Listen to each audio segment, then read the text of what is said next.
Mini London McCluskieganj प्रकृति की गोद में बसा ड्रीम डेस्टिनेशन आपका कर रहा है इंतजार। आइए अपने यादगार लम्हों को बिताइए ड्रीम डेस्टिनेशन में। राजधानी रांची से महज 50 किलोमीटर दूर आपका अपना ड्रीम डेस्टिनेशन। 10 जून का वो भयावह दिन जो राजधानी रांची को दहला गया। राजधानी रांची में गोलियां चली, पत्थरबाजी हुई और 2 लोग मारे भी गए और ऐसे में कई लोग घायल भी हैं। इस तरह से जो घटनाएं हुई, घटनाओं को लेकर लगातार राजनीतिक माहौल तो गर्म है ही, राजनीति से अलग हटकर राजधानी रांची का माहौल भी बेहतर नहीं है। ऐसे में युवा राजद के प्रदेश अध्यक्ष रंजन कुमार हमारे साथ हैं, उनसे जानते हैं कि पार्टी का क्या स्टैंड है, पार्टी क्या सोचती है, पार्टी का स्टैंड क्या है।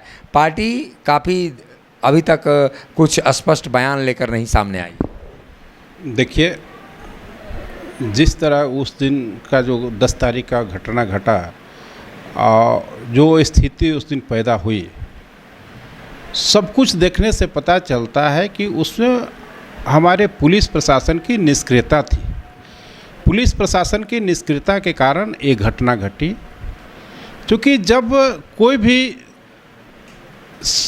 अपना प्रदर्शन करता है, जब प्रदर्शनकारी जब आते हैं, तो पुलिस विभाग का खुफिया तंत्र काम करता है और उसमें उन सबको पता होता है कि किस तरह का प्रदर्शन होने वाला है।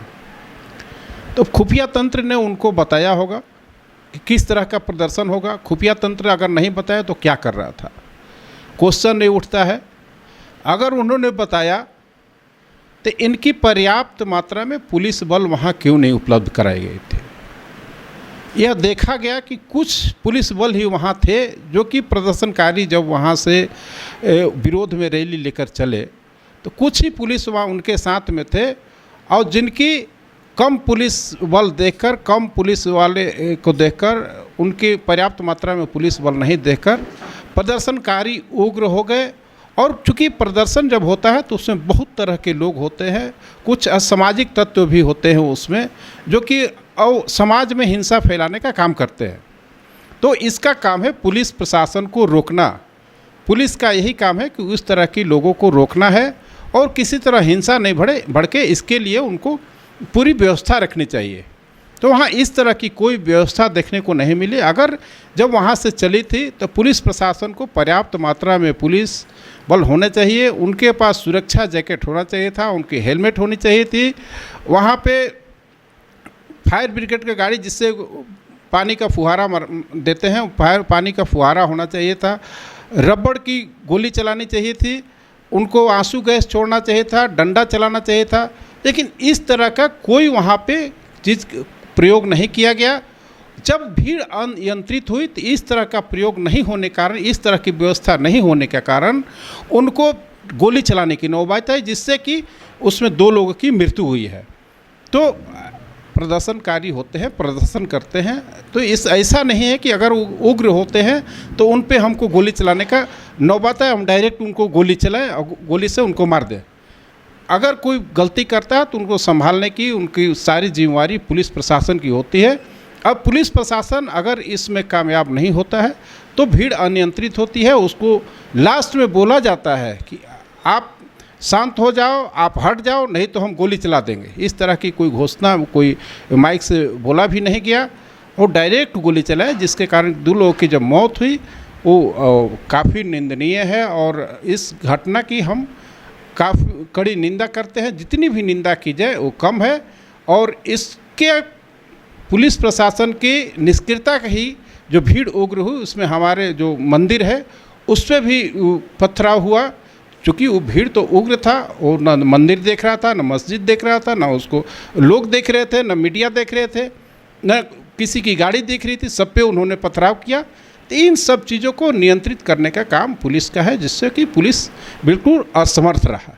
अब आरजेडी क्या चाहती है इस पूरे घटनाक्रम को? देखिए, आरजेडी का क्लियर स्टैंड है कि जो लोग इसमें दोषी हैं, जो पुलिस भी दोषी हैं, या जो उसमें प्रदर्शनकारी में जो दोषी पाए गए हैं, जो जिनके कारण भीड़ उग्र हुई है, वो एक जांच, निष्पक्ष जांच हो और निष्पक्ष जांच करके उन पे कड़ी कार्रवाई करें और जो पुलिस गोली चलाए हैं, किस परिस्थिति में गोली चलाए हैं और उनकी गोली से जो मृत्यु हुई है, उस पुलिस प्रशासन पे भी पुलिस पे भी कार्रवाई होनी चाहिए, उनको भी चिन्हित करके उनको बर्खास्त करना चाहिए। इस तरह का आरजेडी मांग करती है। और हम लोग फिर वहाँ पीड़ित परिवार से भी, हमारे युवा राष्ट्रीय जनता दल के झारखंड प्रभारी कल आएंगे, हम लोग पीड़ित परिवार से भी मिलेंगे। मिलने के बाद हम लोग आगे का अपना स्टैंड क्लियर करके हम लोग आगे क्या होगा इस पे हम लोग बात करेंगे। ये मंदिर पे भी वहाँ पे पथराव हुआ और बाद में पेट्रोल बम पे से रात में भी मंदिर पर हमला हुआ। इस तरह की घटना को आरजेडी क्या सोचता है? देखिए, जब भीड़ अनियंत्रित हो जाए, अब प्रदर्शनकारी जब अनियंत्रित हो जाते हैं तो चाहे घटना चाहे कोई हो, उसके सामने आते हैं तो जो प्रदर्शनकारी है उनको वो चीज़ नहीं दिखता, न तो मंदिर दिखता है, न मीडिया के भाई लोग सामने होते हैं तो दिखते हैं, न किसी की गाड़ी दिखती है। सब चीज़ को पे उनका वार होता है, क्योंकि वो काफ़ी गुस्से में होते हैं। इसका नियंत्रण करना पुलिस का काम होता है कि पुलिस उसको कैसे नियंत्रित करे।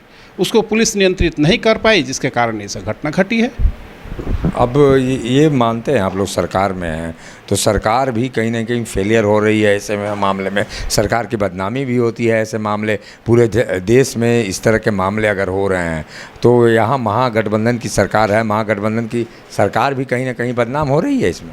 अगर महागठबंधन की सरकार के समय में इन सभी इस तरह की घटना घट रही है, अब हम लोग भी महागठबंधन सरकार के एक हिस्सा है और हम लोग सामाजिक न्याय की बात करते हैं, तो कहीं ना कहीं महागठबंधन सरकार की कमी है।